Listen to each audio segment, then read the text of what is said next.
I'm Cal Newport, and this is Deep Questions, episode 194. I'm here in my Deep Work HQ, joined by my producer, Jesse. Jesse, how you doing this fine afternoon? Pretty good. It's good to be here. I'm a little tired, I'll admit. I've been writing quite a bit on multiple projects, and it's the end of the semester. So that always brings with it lots of work. And to make matters even more fun, we had on Monday a COVID false positive from a lab that was doing shoddy work, which meant we lost basically a whole day. I had to teach remotely. The kids were home before we could figure out what was going on. So that just added more spice to the stew of end of semester tiredness. So, hey, I'm glad we get to relax here by just slowing down in the Deep Work HQ and chatting on the microphones. It's better than being on Zoom or answering emails. How many more days of class do you have left? Getting close. We're recording this. Let's see. We're recording this on a Thursday. Monday, which I suppose is when this episode is released, is my last day of class. So the week in which this is released is my last week of the semester. I'm giving a final exam at the end of that week, and there's some grading to be done, but things wind down real rapidly once we get into May, which I'm looking forward to. So here's the thing about, I've mentioned this, but here's the thing people don't always get about professors at R1 research institutes. Typically, you're paid either a 9-month or a 10-month salary. Your summer is not paid by the university. Now, most professors at a research institution will fill in their summer salary by getting research grants. So if you get a research grant from the NSF or from DARPA, for example, one of the things you budget for is salary in the summer when you're working on research. And some professors just take their 10-month salary and stretch it over 12. What I do is, and this is more recent, I no longer ask for summer salary in research grants. I pay my own salary out of writing income. And then I lean into the fact, hey, these are my months. If I'm not being paid, by Georgetown, this is not Georgetown town. It's my month. So it allows me to actually really lean into temporarily full-time writer life. So what does that look like for you? Well, I'll tell you my plan. Here's my plan for this summer. There's a couple pieces to it. And this is for people who are playing along at home, this would be in my multi-scale planning system at the quarterly plan level.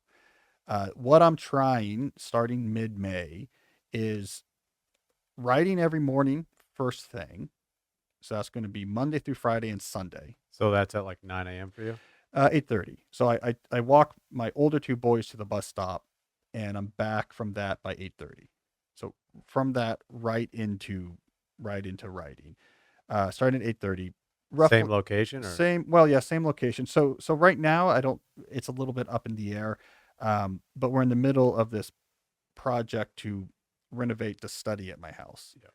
And all of it, well, not all of it. There's a lot of uses for the study. It's going to be for homework. It's going to be for entertaining. But from my perspective, it's going to be a custom built writer's retreat. So I'm going to have this custom built desk, which we talked about before on the show. It's from a company in Maine that builds desks for college libraries. I'm going to be surrounded by built-in bookcases full of books with brass library lights sticking off the shelf, and like illuminating. And so that's going to be my spot. I'm going to sit down there surrounded by books, can look out the window to my side to see, trees or whatever, and write. I'm taking a page out of John McPhee's book, 500 words. Like, that's fine. Just every day. My goal is no research during that time. Like if I need to read something, I need to talk to someone, that should be during other time. I really just want to be writing, but I know it might take a while to get the cue of what I'm writing research filled in enough that I can actually always have something to write. But that's where I want to get, where that time is words on page. So Monday through Friday and Sunday, I don't work on Saturdays. Then on Monday through Friday, after writing, it shifts to all of the other professional stuff that has to happen. So that's at like 10:30? Depending on the day. Like today, for example, I started writing 8:30. but I was closing in on finishing a piece. So I went all the way till 12 because, when you're on a roll, you're on a roll. You're not gonna pull back. But on like a normal day, it's just here's a section of a longer piece. So yeah, starting around 10:30, 11, maybe 11:30. That's everything else. So email has to happen then. If I need to interview people for a book or read things, a lot of that's happening then. One day a week, we're doing the podcast in the afternoon. That'll happen then. Um, all of that stuff happens. Need to go to the doctor. I don't know. All that happens then. And then my goal is to shut down the work portion of the day more or less when my kids get home from school. So either in time for me to go pick them up from the bus stop, or if needed, in time for them to get home from the bus stop. So now we're talking like between 3 and 4, and then I want to be done. I have a habit right now of what I think of as happy hour exercising. I like exercising during the happy hour time. Like that's a time where you want to unwind from the day. So like you got two options: you're either drinking or you're exercising. They both are going to unwind you and like change your mode. But for the sake of my health, I think it's probably better that I do the one that involves the rowing machine and the pull-up bar, and not the one that involves the tequila. So, but anyways, that's the plan. Oh, and then once we get to June, so May, the semester winds up. But there's other things going on. There's a paper, computer science deadline, a bunch of stuff happening in May.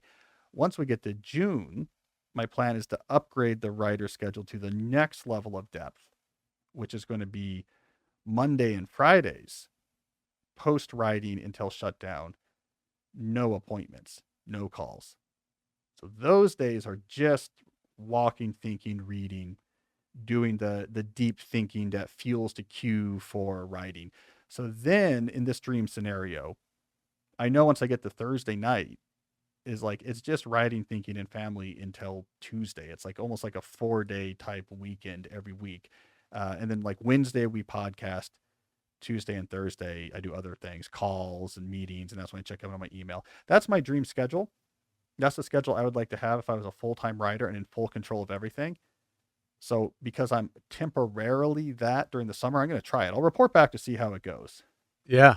But So basically on the June schedule in the afternoons, you're going to be not doing any of those other tasks. Like you're just writing, focusing on writing. That's what you're saying, right? yeah, and thinking and reading, like related to writing. So like that would be a good day for me to be like, okay, I'm done writing. I'm going to go to a wooded trail. Mm-hmm. And I used to do this thing more. I used to do those type of things more.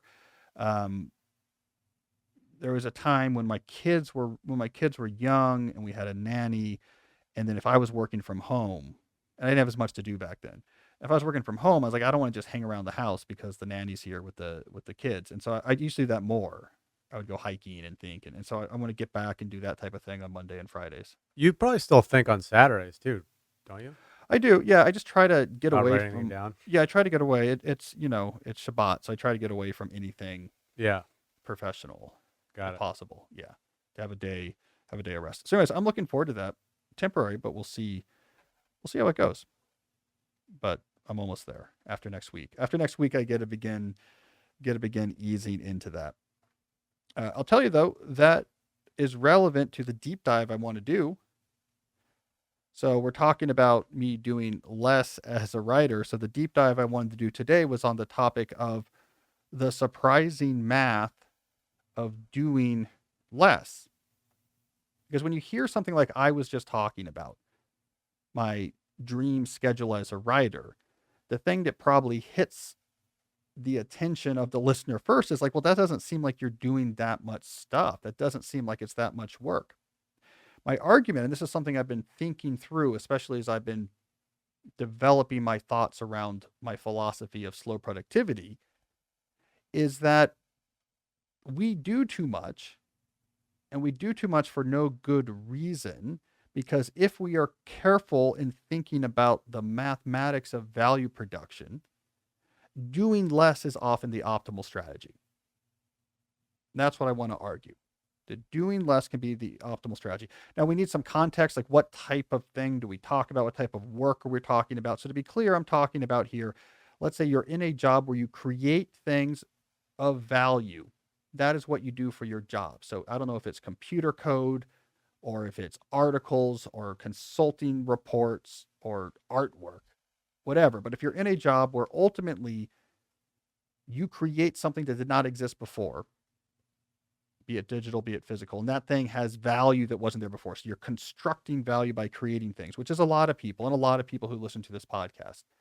If you're in that context, I want to argue a scheduling approach that reduces the amount of things on your plate will actually increase the total amount of value you produce over time. If anything, we can actually trace a curve. We can try to capture these dynamics with a curve. What I think about is what I sometimes call the productivity versus load curve. But imagine for a second that we have some sort of plot. On the x-axis along the bottom, we have the amount of things on your plate, obligations, projects, etc., tasks. And imagine on the y-axis, the vertical axis, we have total value you are producing. I argue what you're going to see is pretty soon that curve is going to peak up and reach a maximum pretty far to the left, pretty far to the not that many things to do. And as you keep moving towards the right, towards more and more things on your plate, that curve is going to come back down. And then it'll be a plateau for a while. And then it'll, once you get to enough stuff on your plate, it'll actually plummet down to almost no value produced. This is the productivity versus load curve. It is not like a lot of people suspect, something that just keeps going up. Do more things, you're finishing more things, each thing brings value. More things completed means more value. You produce more and more value as you do more things. I'm saying, no. You actually reach your peak of value production potential pretty early in the potential scale of how many things you're actually doing. Now, why would that be the case? Well, I'm going to give two categories of explanation. The one category I'm going to call negative reasons, and the other I'm going to call positive reasons. So the negative reasons why continuing to add more to your plate actually reduces your total value production has to do with some things we've already talked about on this show. Negative things that happen. Negative things that happen when you add more and more work on your plate. And the two big ones we've talked about before. I talked about this in our core idea video about slow productivity. I talked about this on my appearance on the Tim Ferriss podcast. The two things that really get bad as you get more and more stuff on your plate is the anxiety of overload and the overhead of overload. So we've talked about this before. The anxiety piece is that we as human beings have this really neat center in our brain. As far as we know, it is unique to humans. We've looked at our close primate relatives and have not found it, at least in the same configuration, but we have this portion in our brain that is good at making long-term plans for the accomplishment of important goals. This separates us from a lot of other animals. How does our brain get us to do things? Well, it makes us feel good when we construct a plan and execute that plan and accomplish the goal, and it makes us feel bad if we don't. If we don't have a plan or we veer away from our plan. And that's what just steers us, evolutionarily speaking, towards actually making plans towards long-term goals. The problem is this center of our brain cannot deal with 600 unread messages and 75 different open obligations on your task list. When it sees 15 columns on your Trello board and each of them is getting longer and longer, you short circuit that portion of your brain's ability to conceive making a plan and executing all these different tasks. And when you short circuit that part of your brain, you flood those negative chemicals. You feel anxious, you feel uneasy, you're feeling that reaction. It's like we're not sticking with our plans because that brain cannot create plans for that much work. It's very artificial. It's very unnatural to have a ton of stuff on your plate. It's hard to produce good work in that state. The second issue I mentioned is overhead. This is very pragmatic. Every obligation on your plate will bring with it a fixed amount of overhead. Emails with people checking in on how it's going, meetings or Zoom calls for status updates, everything on your plate, at least everything beyond a trivial size, brings with it a fixed amount of overhead. There's nothing wrong with that overhead when you're looking at a particular thing you're trying to accomplish. It's good that you can quickly check in with people on email about how it's going. It's good to meet with people on a regular basis to check in. But as you increase the number of things on your plate, the amount of overhead being brought by each thing is the same, and it adds and it compounds. And now most of your time ends up with this unavoidable fixed overhead. I have to answer the emails about the 20 different things going on. Each of these 20 different things has its own Zoom meeting, and it paradoxically, or some might say cruelly, squeezes away the time required to actually do the work. So it's just a pragmatic limitation. The more things you have, the more this overhead, which is useful but does not directly produce value, dominates your schedule. So the amount of literal time left to convert into value is greatly reduced. So those two factors are negative impacts on your ability to produce value. There are also positive impacts. So we said, here's the negative of doing too much. There's positive impacts on doing less. And I think this is something that we intuit, but we don't often capture precisely, which is if you're looking at a particular pursuit, project, or activity, the value of what you produce is going to grow non-linearly with the time you put into it. So, for example, doubling the time you put into a particular creative project doesn't necessarily just double the value you produce. It might significantly more increase that value, because it turns out there's these discontinuous jumps in the value of what you're doing as you cross certain thresholds. There's a discontinuous jump as you move, for example, past the amateur threshold in almost any creative pursuit. Once what you're producing is no longer just, oh, I kind of did something, I kind of just sort of just an amateur effort, and actually has a professional polish, which takes more time, it significantly jumps up in its potential value to the marketplace. There's another discontinuous jump that happens when you push something to the level that it becomes remarkable, which I mean in the literal sense that now you've added something that's so novel, innovative, or well done that it actually leads people to remark, ooh, look at that. That's interesting. It catches people's attention. Something with that attribute jumps up to another level in value. And all of that requires time. So the more time you put into things, you jump past the amateur level, then you jump past to the remarkable level, and you get this significant, profound increase in the value of what you are producing. And these effects can also be seen through a market analogy. Essentially, the more time you put on something, the more aggressively you essentially pare away the other people who could produce the same level of quality of what you just produced. And as that market gets smaller and smaller, your value jumps up much higher as well. But what this all comes down to is that if you have less things on your plate, you can spend more times on the things that remain. Spending more times on the thing that remain will generate much more value than if you instead spread that same time over many more things. So this is mathematical. If value increases non-linearly with time spent, your best strategy is to put as much time as possible on the fewest number of things. That's just pure mathematics. So let's make this real concrete. If you're writing something, spending almost all your time working on making that thing you're writing really well. So I don't know, you have 20 hours to spend a week. Spending all 20 hours on that is in the end probably going to produce way more value than if you instead spend 5 hours on that, 5 hours on something else, 5 hours on something else, and then 5 individual hours on 5 small things. You can't just take the value of these smaller investments and add them up and get the same as what you would get if you put all that time into the one thing, because when you put all your time into the one thing, you leap past the levels you were before. So we got negative and positive reasons that tell us less is better. You do too much, all these negative things happen to drag you down. You do less, all these positive impacts happen that push up even more the value you produce.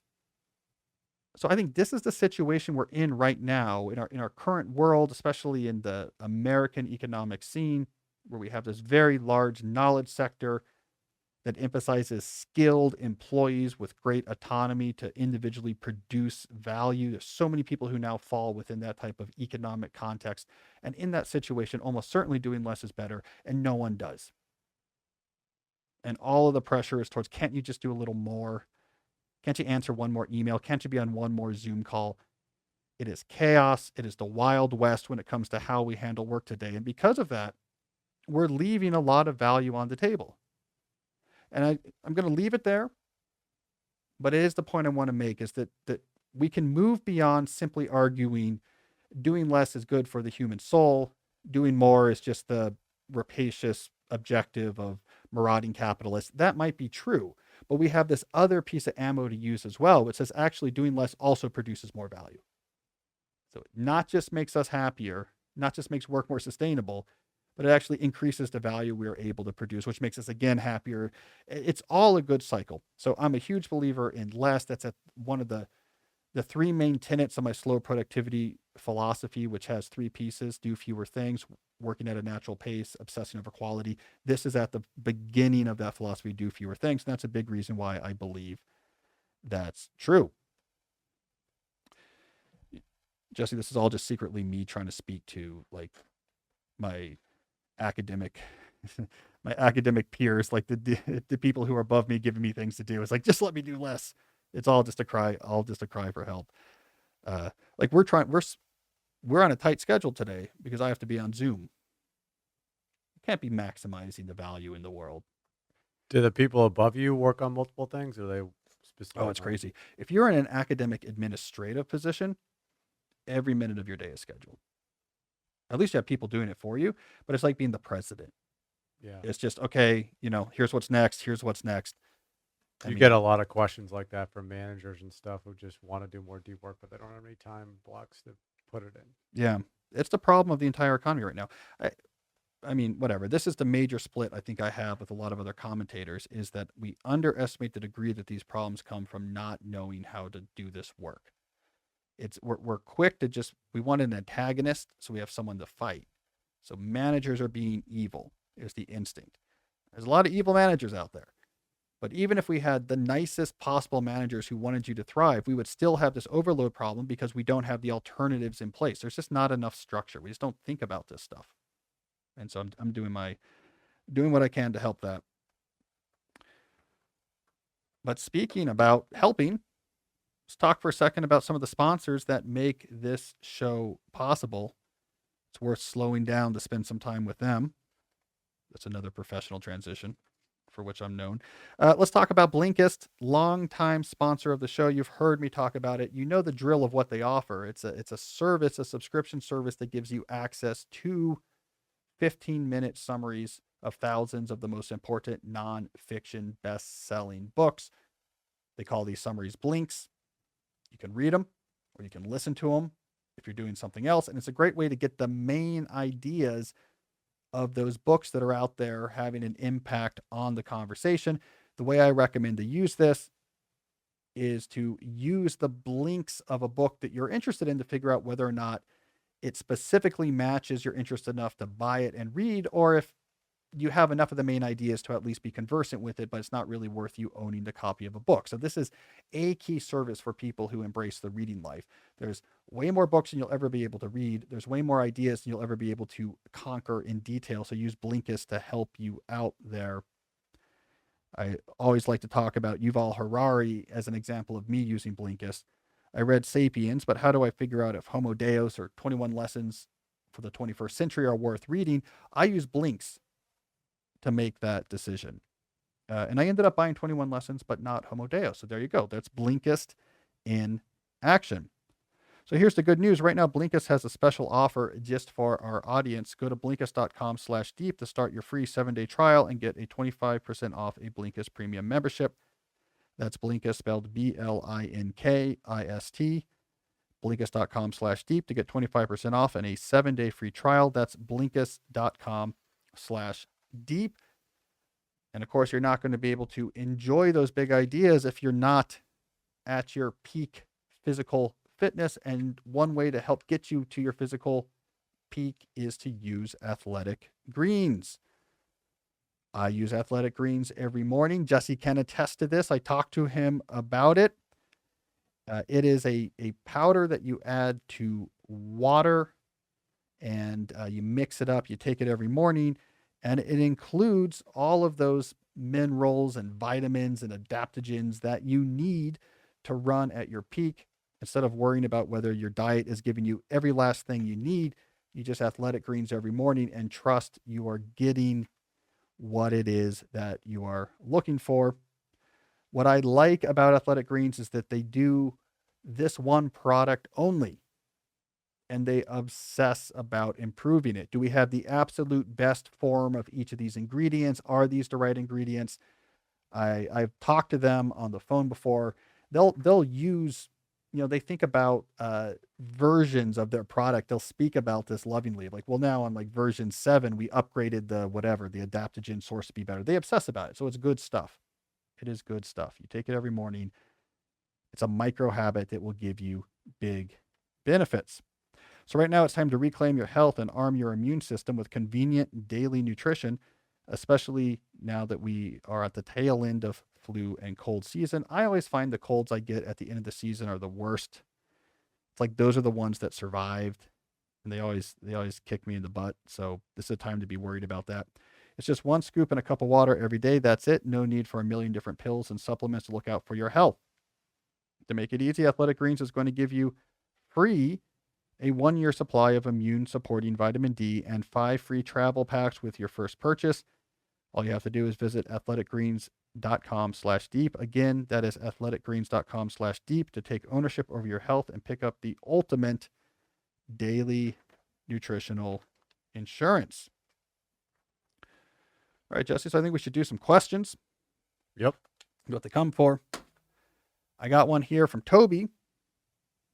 Toby asks, how do I improve my discipline? My problem is that I have a problem with sticking to my long-term plans. Well, Toby, I think about discipline really more as an identity that you develop than I do an approach to a particular challenge. If you can convince yourself that you are a disciplined person, that is part of your conception of your identity, then you will be able to, with discipline, pursue many different important objectives in your life. So the question is, how do you get to an identity where you see yourself as a disciplined person? Well, let me tell you what not to do. Don't just pick out a random ambitious goal and say, you know what? I'm going to do this. I'm going to white knuckle go after this really hard goal, and because I need to be more disciplined. That's what you're trying to do. That's not working. I'm not surprised it's not working. If you've not yet convinced yourself you're a disciplined person, taking on ad hoc large discipline requiring challenges is not going to be a route towards success. So what should you do instead? Well, I think this is where actually the deep life procedure I talk about, the sort of self-awarely, overly pragmatic approach to building a foundation for a deep life that we've been talking about on the show for over 2 years, is perfect for developing a self-identity as discipline. So remember, there's 2 parts to this. Number 1, you identify the areas of your life that are important to you. We typically call these the deep life buckets. They differ between different people, but our starter set of these buckets tends to be craft, what you do, what you create, constitution, that's going to be your health, community, that's going to be your connections to other people, be it your family, your neighborhood, the people in the organizations where you work, at your religious institutions. They'll often throw in contemplation. We're trying to capture philosophy, theology, and ethics. These are all important areas in most people's lives. Your list might vary. For each of these areas, the first thing to do is to identify a keystone habit, something in each of these buckets that you do every day, something that is not trivial, but is also tractable. And you track your completion of these habits every day. If you use something like my time block planner, there's a metric tracking space at the top of the daily planning pages on every day. You just track those keystone habits right there. So for example, for constitution, you wouldn't have something there like I'm going to do a 45-minute intense workout, because that's too hard to expect you to be able to do that every day. That's not really tractable. But you also don't want to say, I will do 1 jumping jack when I get out of bed in the morning. Like, that's not going to get you anywhere. So instead, you might want to do something like, I want to hit this many steps in a day. It require a little bit of planning. Like, I walk my kids to school. I'll probably have to do 1 more walk in the afternoon in between meetings, but it's tractable if I think about it. My friend Brian Johnson of Optimize fame had this great constitution habit where he had a fixed number of minutes that he never wanted to go beyond without doing, I think he would do 10 burpees. And it was like 23 minutes or 20. There was some amount of time that he had, because he had read somewhere, if you sit for more than this much time, it starts to be bad. And so it's just every, whatever it was, 23 minutes, he would do 10 burpees. And was a fantastic boon. Now, I think it helps that he doesn't work in the bullpen of a crowded office. I mean, maybe that would be an awesome thing to do, but it probably would draw some interesting attention. He works in his own company, so he works at his own house. But 10 burpees 3 times an hour, roughly. And the way he pitched it to me is it keeps your ability to concentrate like a laser, because your body's always moving. It never gets into a sedentary. But anyways, for someone who works in their own home, works from home on their own business, very tractable keystone habit. It takes 15 seconds or whatever every time you do it. The fact that I think 10 burpees takes 15 seconds shows that I don't know. I don't know a lot about burpees. Does he still do that? I don't know. We should have him on the show. We should ask him. I know at one point he was training. He was really into, and I don't think he'll mind me telling this story because I think he's talked about it himself. He was really into Spartan racing. The Spartan races. Yeah, like because the he ridiculous because he was mileage. friends with Joe DeSena, so he knew the guy who started it, and he was making a run at some point for doing them at a very high level, which requires. It turns out it requires a lot of training. You have to master a lot of these individual disciplines. But anyways, in his house, in the room where he worked, which I think might have been their bedroom, he had installed into the ceiling of the room the hanging obstacles from the Sparta race. Like, so I guess you do like Ninja Warrior type stuff in that race where like you have to, you like swing, you're holding on to like rope knots and whatever. Yeah. And yeah, he installed them into the ceiling of the room so that when he was doing these breaks, he's like, instead of just burpees, let me jump up and just like do the whatever hanging challenge. I'll tell you what, you do that for a few months, your grip strength and balance, like you just own it. Like you don't even, and I guess that's what you need to do to compete at a high level. You could just jump up there and boom, boom, boom, boom, boom. And so that's commitment. He'd probably still work out too during the day, I would think, separately. Yeah. Yeah. So and he had a whole thing and yeah. So you still have a workout. So it was less, this was less about, which again, I think is an important point. Like if your keystone habits are not, their job is not to capture everything you need to do or it's important for that bucket. So like getting up and doing some burpees or whatever throughout the day is a great way of saying you take motion important, you take your body important, you think there's a mind body connection, but it's not everything you need to do for exercise. You probably need to be doing weights. You probably need to be doing cardio. So it's a good point, is that your keystone habits are not trying to take on the weight of everything important in that bucket. They are just meant to say that you take that bucket seriously and you're willing to take effort towards that bucket every day. That's non-trivial. Now, it takes a while to get those keystone habits right. You have to experiment a little bit, but you get to the point where you're knocking off, you have 4 buckets or 5 buckets, you're chucking off all those metrics every day. And you see it every day. You don't want to break the chain. All right. That's step 1. You've already now leveled up discipline.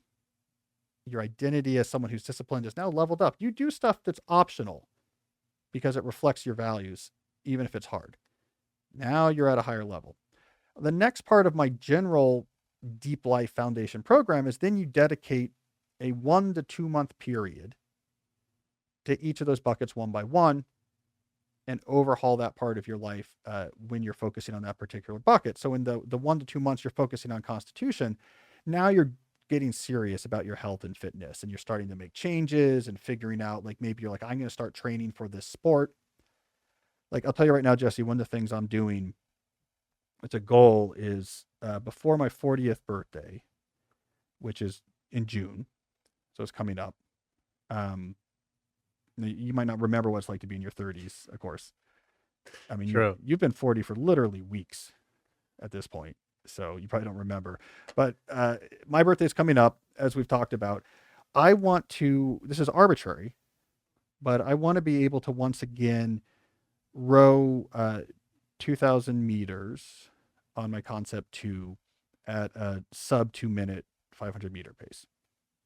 So this just connects me back to my deep past when I was rowing for Dartmouth. And I remember the type of splits I could pull. So like 7 and change, somewhere Yeah, in there. yeah. And so I was like, I would feel good at the age of 40 because I got, God knows what I could pull when I was 19 doing this. I could pull, but I'm 30 pounds heavier now. So it does have an advantage. Like, I was a lightweight rower, so I can now actually move that thing. But anyways, it's kind of arbitrary, but it's like, it's hard. but not impossible. But like I would feel good if I can be pulling sub 2 minute 500 splits for a 2000 meters. So like I'm training for that right now. But that's the type of thing. Okay, when you're doing an overhaul of a bucket, you figure out these challenges, you get your equipment in place. I mean, not to make a full circle connection, but yeah, I got that concept too actually from Brian Johnson. Sent it to me as a gift. So there we go. It all. Nice gift. Yeah, he's a nice guy. Known him for a very long time. Um. So, anyways, that's the type of thing you will come away from doing the intense focus on the bucket with. Like, okay, now I'm going to start training to do this, and I've overhauled my diet, and I now am joined this team, this rec, with other dads that we play whatever. And so, when you give the 1 to 2 month focus, you really are changing your life more substantially to really integrate that area of value um, more deeply. And there's a lot of experimentation in that. That's why it takes 1 or 2 months. You try some things, it's not really working, so you change your goals or challenges or habits, so you find something that's really working. You come out of that second step, Toby, you're going to be a much more disciplined person. Step one, you build that base with the keystone. Step two, you overhaul, tractable overhauls to experimentation. All the parts are important to your life. After that, now if down the line you're like, oh, here's a new long-term plan that I believe in, let me do some work towards it. No problem. That's what you do. You're disciplined. That's what you're going to do. That's what you're going to do. So once you've changed the identity, then you can take on new challenges. The only final thing I'll say is even as a very self-disciplined person, if your challenges don't make sense, if your mind doesn't believe that it's worth doing or that your plan's actually going to accomplish what it is, you will still struggle with discipline. So you have to be selective and careful in laying out what you do. Your brain is not dumb. If you're like, I'm going to be a Nobel Prize winning novelist because I'm going to do National Novel Writing Month. 3 days in, your mind's like, this is stupid. We don't know what we're doing. This is not a good book. I'm not going to do this. And that's not a failure of discipline. That's a failure of planning. So that's the only other caveat I'll give. Even after you become a self-disciplined person, you need goals your mind actually trust. All right. Rolling on here, we got a question from Luke. Luke says, could you please work through an example where you break down a genuinely complicated long-term goal through quarterly, weekly, and daily planning? So, Luke, the biggest problem people have with long-term planning is trying to actually do too much of the planning up front. I think a better way of thinking about this is that there is a feedback loop approach to planning out, structuring, and executing longer projects. Like what I'll often do is if there's a longer term project, like this summer, I put finish book proposals onto my quarterly plan. Like finish them by the New Year's. That was my plan. I just put that on there. It's a very high level. And then when I got to my weekly plan, I started like, okay, this is like one of my things I want to work on. Like, let me get started into this. And it's really once you dive into something, so on your weekly plan, you're putting aside time to it. It's only then that you really begin to discover its contours. Oh, how is this really going? Where do I really need to spend time? How is this going to naturally break up into different parts? And then you can go back and refine that quarterly plan a little bit later. It's like, okay, what we really want to do then is like this month, get the sample chapters together. It gets more specific, but it gets more specific because you get specific feedback from actually putting boots on the ground. So go back to my original plan of writing book proposals. I submitted those last week. So my original plan of do it by the new year was just throwing a dart generally in the direction of the dartboard. But I couldn't really make a good prediction of how long it was going to take and how I was going to get it done and how it was going to break down into different pieces until I was actually doing it.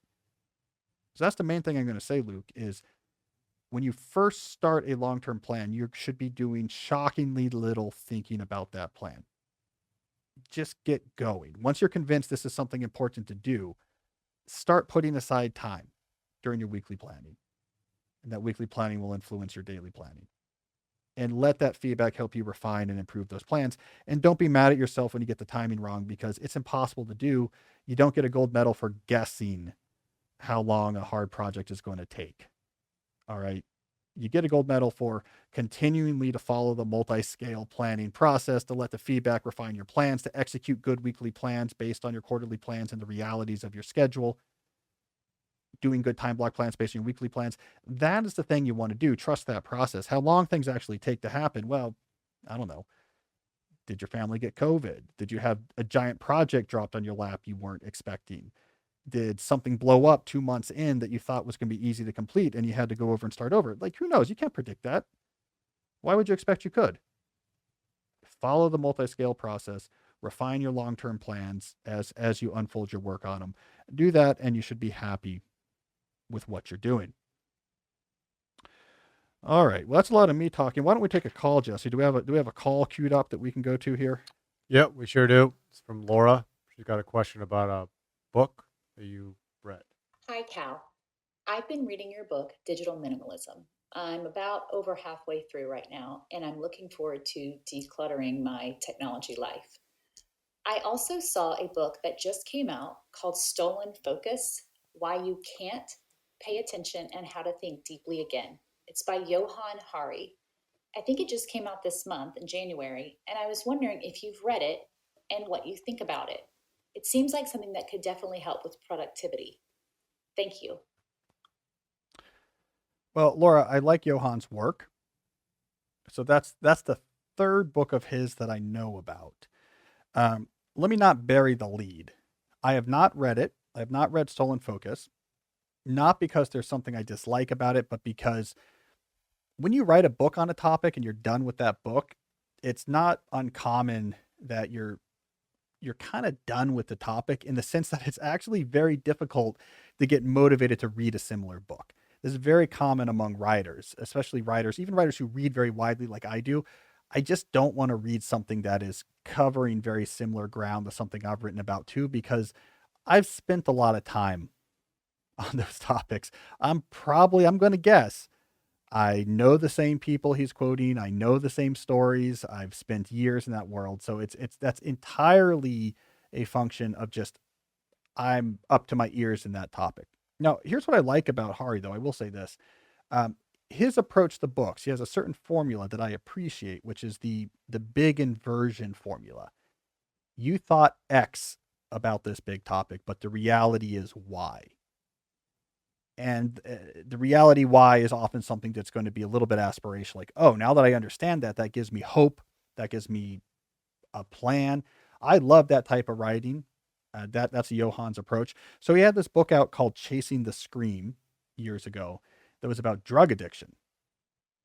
And that was an interesting book because what he was arguing there, his big inversion in that book, if I understand it correctly, it's been a while, is that we have this reductive chemical only cultural understanding of drug addiction, right? So his thing is, okay, the way we are taught about drug addiction is that if the mad scientist kidnapped you and strapped you down, is like, I'm going to put heroin into your veins every day, you would be released when he finally released you from his evil lair. You would be a heroin addict. That is the way we understand it. Like these drugs chemically build these dependencies in our brain, and then we can't shake them. But he said if that was the case, there should be a lot of heroin addicted grandmothers in the UK, because in the UK, the standard drug they give for pain killing for hip replacement is Demerol, which is just medical heroin. So we have all these grandmothers in UK getting basically a few weeks worth of heroin as their standard treatment for their hip, and they come away just fine. They don't come away addicted to it or looking for heroin. And he said that the missing factor in Chasing the Scream was there's also a socio-psycho component to it. So it's not just the chemical going into your body, it's when the chemical is going into your body as a means of escaping from something in your life, from pain, from post traumatic stress, from trauma. It is the combination of that potent chemical, which gets right into your brain, plus the psycho emotional usage of that to escape, that creates the like impossible to shake addiction loop. So that was Chasing the Scream. So like this kind of interesting inversion. Inject heroin, the mad scientist injects into you every day, you're not going to be addicted.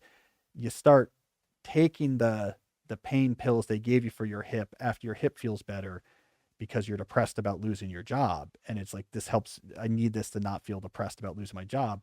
Then suddenly you can have a life destroying addiction. So that was Chasing the Scream. Then he wrote a book called Lost Connections that was talking about depression. And again, he was arguing that there is this biochemical model of depression that's too reductive. This idea that depression is just caused by something goes wrong with neurotransmitters. It's entirely chemical, and we can take pills to try to fix it. It's all you can do. And he's like, though there's a chemical component, I think his big argument in Lost Connections is, again, there's a socio-psycho component as well. Like, also, uh, a big source of depression is the things that are making you feel bad. Like, someone close to you died, like you're really sad about it, like you feel hopeless about your work situation, that you've lost some jobs, you can't get into their jobs, you're feeling worthless. He's like, the psychological aspects of depression really matter too.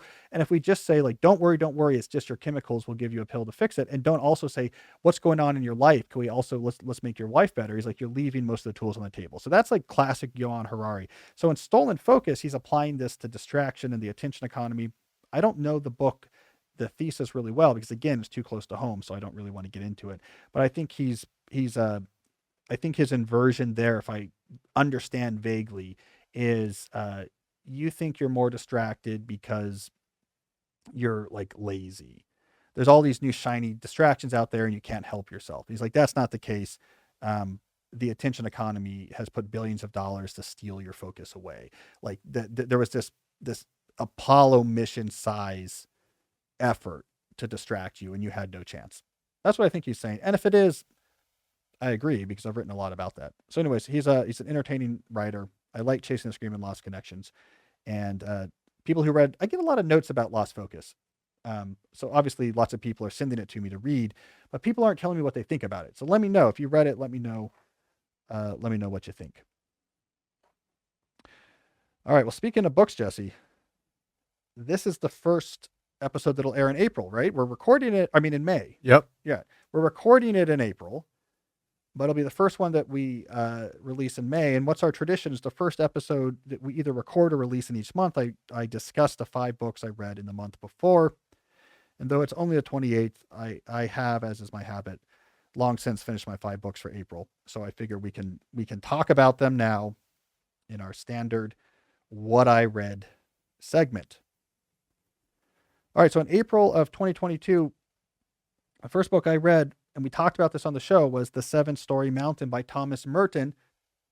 So you'll remember, this is the story. It came out in 1948. It was a memoir of Thomas Merton, who had grown up with his artist father, traveling throughout Europe, ended up in the States, ended up at Columbia, was sort of intellectual writer, started teaching English literature classes, and dropped everything and became a Trappist monk at the Garden of Gethsemane Trappist monastery in Kentucky. And the Trappists, if you don't know, are pretty far on the ascetic end.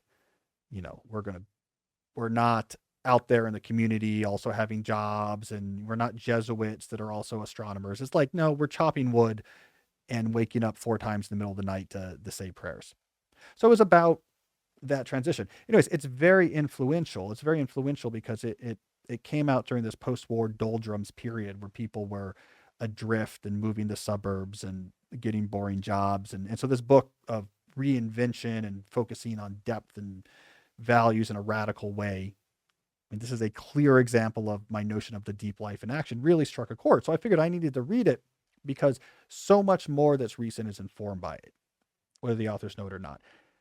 We talked about it before because I tried to read it on Kindle and I was like, nah, this book can't be read on Kindle. I need a hardcover. But instead of just like a normal person buying a hardcover, I went back and bought a first edition, first printing from 1948 of the book. I think it really mattered. I think it really helped. I think it really changed my experience of reading the book. And it's a long one.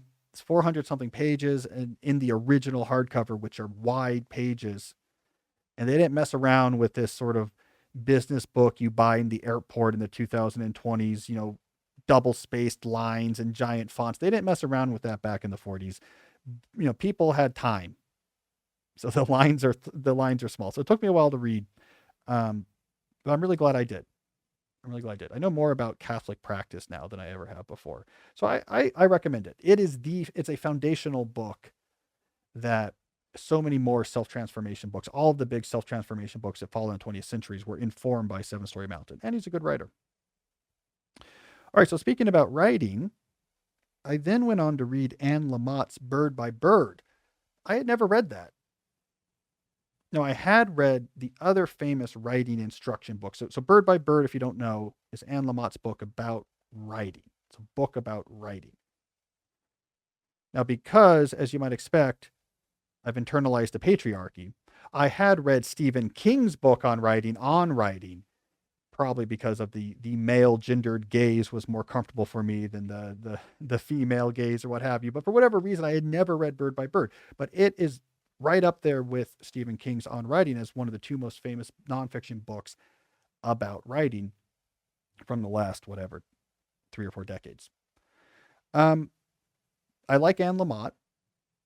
I mean, I like her writing. I like her as a person, just her, excuse me, like just her approach to life. She lives and she's had an interesting, difficult life. And I always go deep stalker mode on the houses of writers. And so she bought this cool piece of land in Northern California that was kind of run down, and they slowly converted it over time into this like oasis. And I love that type of stuff.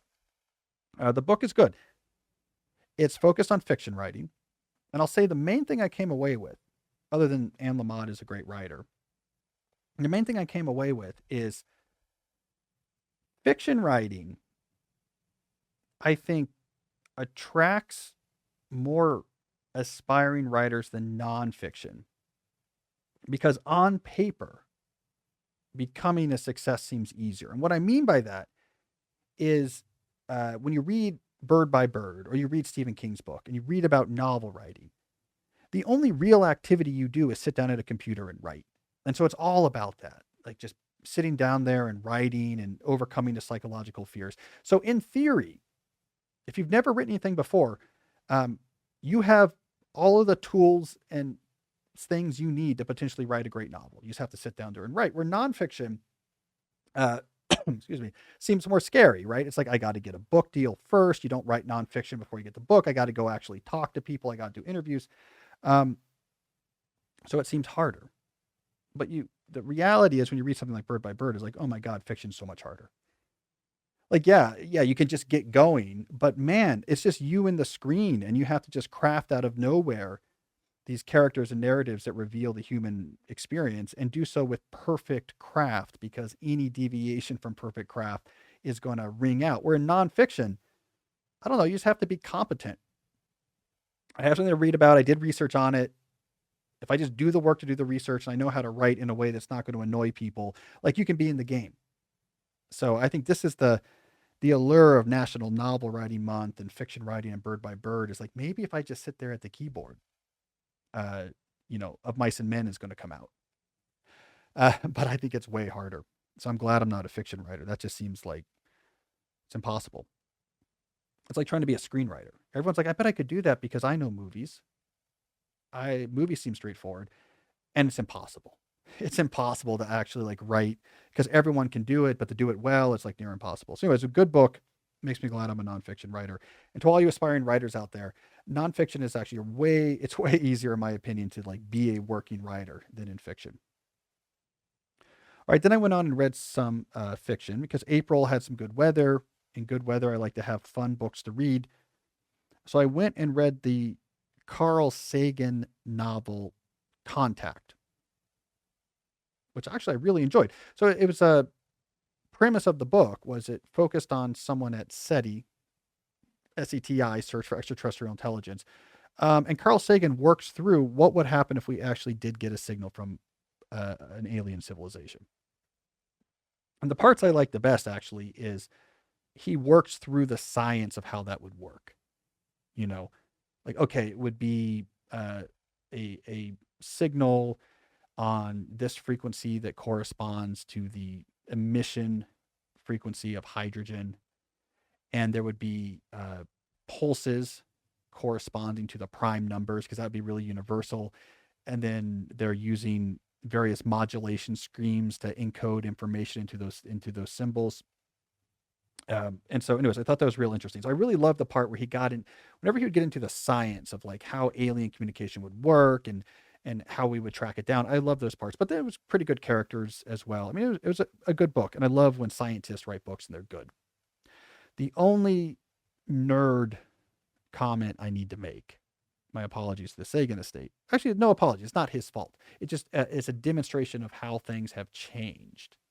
Um, so the book takes place like in '99, and so he gets wrong. He gets right a lot of things. He didn't get the internet right, so they had instead these like portable fax machines they would carry around that like would they would like send and receive messages through portable fax machines. Like he wasn't quite there on the internet, but was pretty close. But the small nerd detail that I noticed is the aliens used for one of the layers of encoding in their signal phase modulation.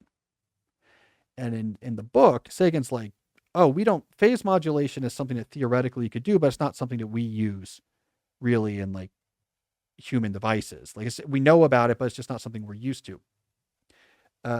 Based on my understanding, phase modulation is actually now heavily used in wireless data protocols, like in particular in 802.11 protocols for access points. Like phase modulation is at the core of it. So that was a prediction that was gotten wrong. In the age of Wi-Fi, phase modulation is well used. See, so what I'm doing here, Jesse, is I'm giving the people the information they really care about. You cut past the superfluous and you focus in on what is it that the crowds really care about. And look, if there's one thing I will say about Deep Questions listeners, they are RF modulation fans. Yeah, you got us primed up for your comments about Jurassic Park a couple months ago. Yeah, that's right. Yeah, forget any mistake I said about Jurassic Park. The overlooking the importance of phase modulation. I mean, let me get going about QAM constellation encoding. This all came from, by the way. So again, no one cares about this. I'm mainly a theoretician, but I do theory. Or I used to do theory about problems that were motivated by wireless networks. So for my postdoc, for my 2 years as a postdoc at MIT, I left the theory group and I went up to the network and mobile systems group and learned a lot about how wireless network technology actually works. So there you go. It finally paid off in allowing me to do an awesome, cool critique of Carl Sagan. I don't want to say that makes his book a garbage book, but if you're going to get modulation wrong, I mean, I don't know, guys. I don't know what we're doing here. All right. Then I went on and read a book I found in a little free library at the field where my oldest son was playing Little League called Blue Latitudes. So this is Tony Horwitz. I'm a big Tony Horwitz booster. He died a few years ago, like at the age of 60. Just tragic, just like heart attack, just boom, streets of DC, fickle finger of fate, which was really tragic. Fascinating guy. Talk about a writing power couple, by the way. So he married Geraldine Brooks, the novelist.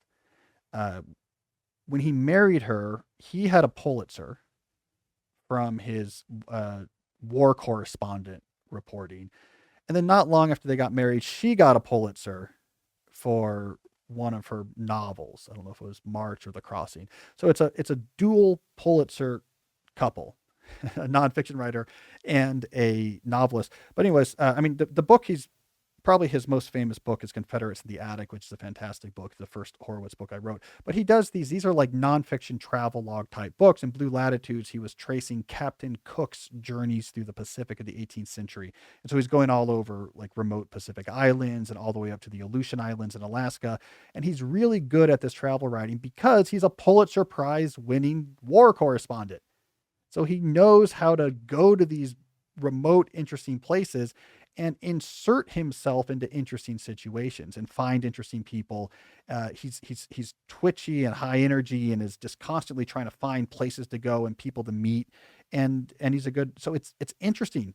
He does interesting things.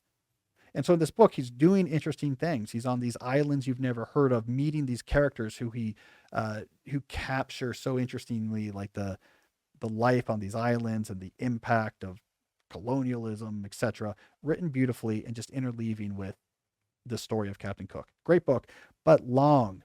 It's another 450 pager. So it took me a while. So I had two 450 pagers this month. So I was surprised by how long that took. The final book I read, this is a bit of an odd one. This is a deep pull. Uncle Petros and Gold Blocks Conjecture. There's a long process by which I came to this book. It is a novel written by a mathematician, a Greek mathematician named Apostolos Doxiadis. So between this and Sagan, as you can see, I'm on a kick of scientists writing books about their field. And the book is about it's like a young boy and his uncle was like this super math prodigy who became obsessed with trying to solve gold box conjecture, which was at the time one of the three big famous number theory conjectures that hadn't been solved. So you had the Riemann hypothesis, Fermat's last theorem, and the Goldblatt conjecture. Fermat's has since been proven by Andrew Wiles. Um, was the Riemann solved? Can you look that up, Jesse? The Riemann hypothesis. I have this vague memory of this How do you spell it? Reimann.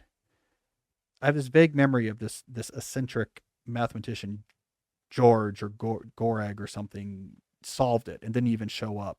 But I might be thinking about something different. So you have to fact check me on that. Anyways, Wikipedia says many consider it to be the most important unsolved problem in pure mathematics in the first paragraph. so what did he? Oh, look up. I think he solved Poincaré Poincaré's conjecture. Poincare accent aigu conjecture. Maybe that's what he solved. The guy I'm thinking about. So Jesse's going to fact check that. Yeah. Maybe that's what it was. Originally conjectured by Henry Poincaré Yeah. in 1904, the theorem considers spaces that locally look like ordinary three-dimensional space. Yeah. Was it solved? Attempts to resolve the conjecture drove much progress in the field of geometric topology during the 20th century. Is there a guy whose name started with G who solved it? I'll keep on looking. Yeah. Anyways, the point being, there was something famous solved, and the guy was this weird eccentric. I think he was Russian, and he didn't even show up for. I think he got to give him like a Fields Medal or something. He didn't even show up. But anyways, this book was sort of about a character like this. So it's a math prodigy who became obsessed with solving this conjecture, and basically his life fell apart because of that. And it is from the perspective of his son, who kind of uncovers this, and so it's cool. You know, it's a short book. I wouldn't say there's a lot of sophisticated plot in it. There's like long periods of just exposition of like, let me just summarize my uncle's story. And it kind of just tells the story, but it's really cool because he puts in a lot of famous figures from logic and number theory and analysis. So Turing plays a role. Kurt Gödel shows up in the book. He's hanging out with Rajanaman and Hardy at Cambridge. And so it's cool. It's like all these mathematical cameos. Not much really happens, but I love to see specialists in their fields write fiction about their fields because I want to do that one day. So maybe that's why I was reading Sagan and Uncle Petros. You should have used your French accent. Yeah, the proper pronunciation is Henri Poincaré is how, if you're going to be sophisticated. You're saying, you're like, that's good. I remember when the guy from Russia solved the Henri Poincaré conjecture. Yeah, that was good. So do we figure out, is that the thing he solved? I was reading through the Wikipedia. Wikipedia is unbelievable. Yeah. This one guy tried to solve it in the 30s, but then it was retracted. A bunch of other guys tried in the 50s and 60s. Well, I'm sure there's some nerd listening who's a bigger nerd than me who will write in, and please do. An exposition of attempts to prove this conjecture can be found in the book. Because I'm thinking about Carriage Prize by George Spiro. Because this is what I'm. All right, someone has to write in. There's someone who solved something hard in the last 10 years, maybe the last 15 years. And his name was George, and he's Russian, and he's eccentric. And it's not the Riemann hypothesis. Doesn't sound like it's the Poincaré conjecture. So, all right, someone has to write in and set us straight. I got a quick question. Yeah. So before you would say that you read 2 chapters a day before you bumped up to 5 books a month, right? Yeah. So what do you think you read, like 4 chapters a day now? It's uneven. Yeah. So, I mean, part of what happens is when you take advantage of quiet time to like go nuts. Like once you're in the habit of reading, you're looking for times Yeah. to kind of go nuts and read. And so some days you don't get that much time in. You just have your standard times you read, and other days you're like, "Ooh, I have, you know, a half hour." Like the kids are with my wife and they're coming home and they won't be home for a half hour or something. And if it's your default activity, you just you lean into it. You're like, Mm-hmm. great, I can really. And once you get into the books, and I talked about this in the podcast last week, that once you no longer are using your phone as a default source of distraction, and conversely, you've gotten really into like the books you're reading and the idea of reading books, and your mind is used to that, you begin to crave it. It's great. You're like, this is what I wanted. Like everything slows down, the leisure is deeper, your brain gets quiet, your thoughts get clear. I just really am more and more of an advocate of this is the medicine people need right now. Were any of the 5 audiobooks? None of those 5 are audiobooks. None of those 5 are audiobooks. I'm listening to the first book from the Expanse series, sci-fi series. I'm listening to that on audio, but it's long. It's a 40-hour book. So I was listening to that off and on throughout. And then I'm also listening to the Steve Martin's professional memoir, Born Standing Up. I just finished that actually. Yeah, I mean, I'd read it. Obviously, it was influential in my work, but I read it in 2007 or something. So I don't remember. There's so much I don't remember. So anyways, I'm enjoying that. I'm almost done with that as well. Uh, I'm actually, so I have 3 books I'm reading simultaneously right now, and I'm pretty close on all 3. So like, I'm once we cross over the May boundary, I'm probably gonna be 3 books in, you know, by the first week of May, because I just kind of I have a bunch going in parallel right now. I actually miscounted. So we were on a little trip to the beach when I finished the 5th book, and I thought it was my 4th.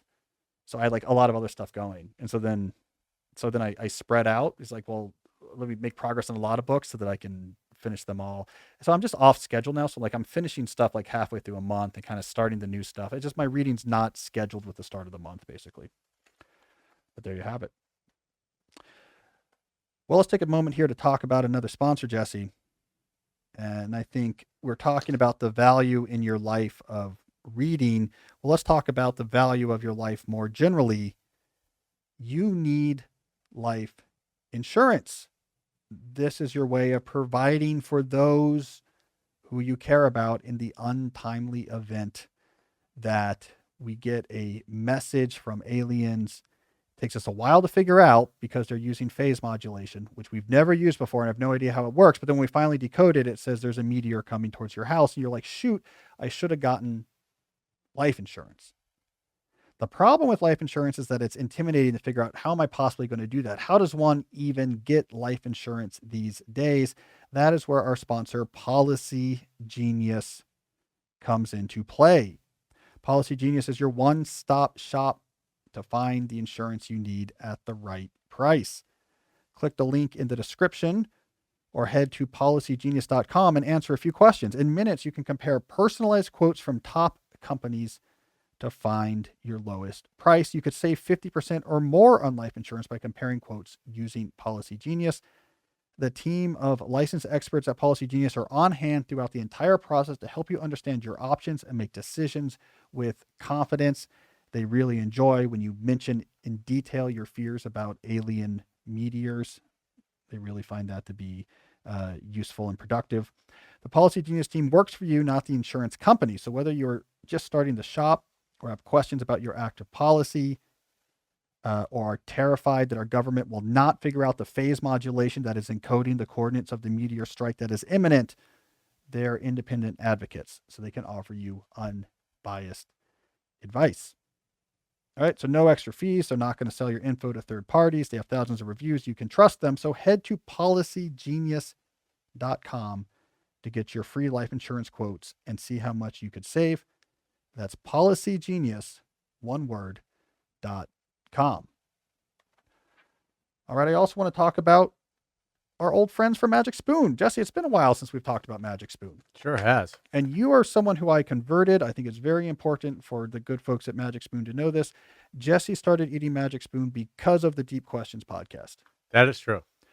And would you say that your life has become, and you can choose multiple choice, 10 times 15 times or infinitely better ever since you started eating Magic Spoon. Infinitely better. That is a solid endorsement, ladies and gentlemen. So for those of you who do not know what Magic Spoon is, it is a cereal like those treat cereals we used to enjoy growing up in the 80s or 90s that were terrible for us, but we really liked eating them, but without all of the junk that those cereals have.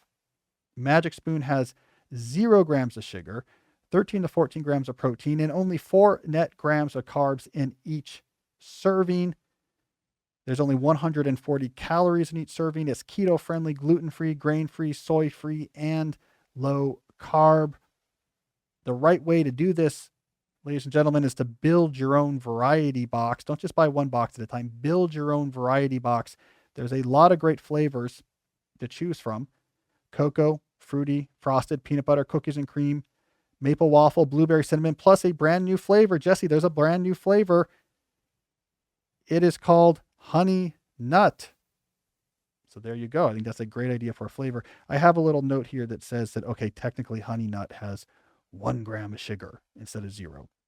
Worth it for that great flavor. So I'm glad to see that new flavor has been added to the mix. I'm trying to get them to name one after you. So far it hasn't been successful. Keep trying. Yeah. Jesse's Morning Delight. I was trying to push him on that. I don't know what would it taste like. Athletic drinks and supplements. I don't It know. have to be at night because I don't eat dinner, so it could be like some dinner snack. Yeah. It's called I'm Needlessly Hungry is what they would call the cereal. Jesse's I'm Needlessly Hungry flavor. And it's just an empty box. When you open it, there's a note that's like, you eat too much, work out. You hear that, Magic Spoon? I'm making your job easy here. But anyways, go to magicspoon.com/Cal to grab a custom bundle of cereal, and be sure to use our promo code CAL at checkout to save $5 off your order. Magic Spoon is so confident in their product, it's backed with a 100% happiness guarantee. So if you don't like it for any reason, they'll refund your money, no questions asked. Remember, get your next delicious bowl of guilt-free cereal at magicspoon.com/Cal and use the code CAL to save $5. All right, we're running a little long here. Woo! 15 minutes till my Zoom call, folks. So we're really working under pressure. Jesse, let's do one last call, and then I'll call it quits after that. Sounds good. We got a question about your process for writing articles as opposed to nonfiction books.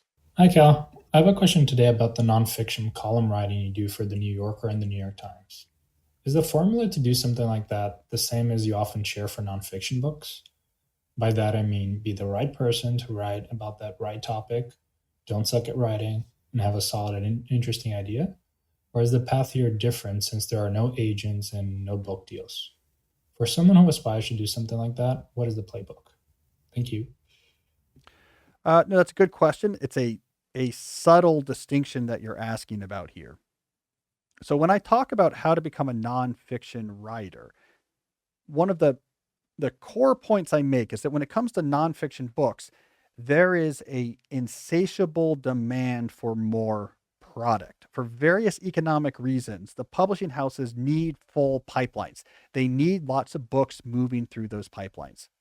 So we sometimes paint this picture of mustache twirling gatekeepers who just don't understand your brilliance, that you have to somehow get around to get your book published. It's the opposite.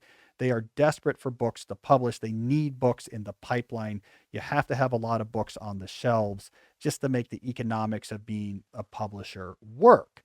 So given that reality, it's a good situation for the aspiring nonfiction book writer. And I gave that 3-point formula for becoming one that you just summarized there. You need to have an idea that people are going to feel like they need to read. You need to be the right person to write that idea, and then you need to write it in a way that's not going to raise flags. You don't have to be John McPhee, but you can't be amateur. It just has to be professional writing.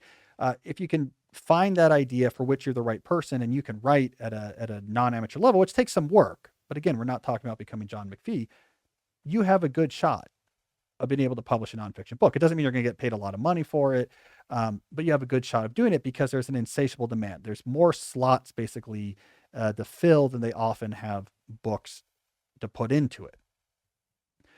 Writing for a magazines, like writing for the New Yorker or writing op-eds for the New York Times, it's a different situation. So I think it switches from a seller's market to a buyer's market. There's not the same notion of we have an insatiable need for like more and more product. It's actually there's limited number of slots. The New York Times only has so many op-ed slots per day, and half of those are going to editorial board members and members who are permanent salaried columnists. There's very little space there. Same for a magazine like the New Yorker. I think there's just only so many slots they have to fill. So that's a different type of world. And so, yeah, getting into that world is going to require more than just, I have an idea, I'm the right person to write it, and I can write it at a good level. Usually something else has to be involved. And there's a lot of different paths into those worlds. Some people come into those worlds through specific expertise coupled with a good writing ability. So you might have someone like an Atule Gawande who has all of this medical expertise as a doctor who learned how to write really well. It's like, oh, that's really rare. And like the New Yorker would say, great, now we have this sort of distinctive expert insider voice on medicine. So, that's one way into it. You have people like Gia Tolentino at the New Yorker, who she just developed an incredibly original voice. And it's just sheer talent.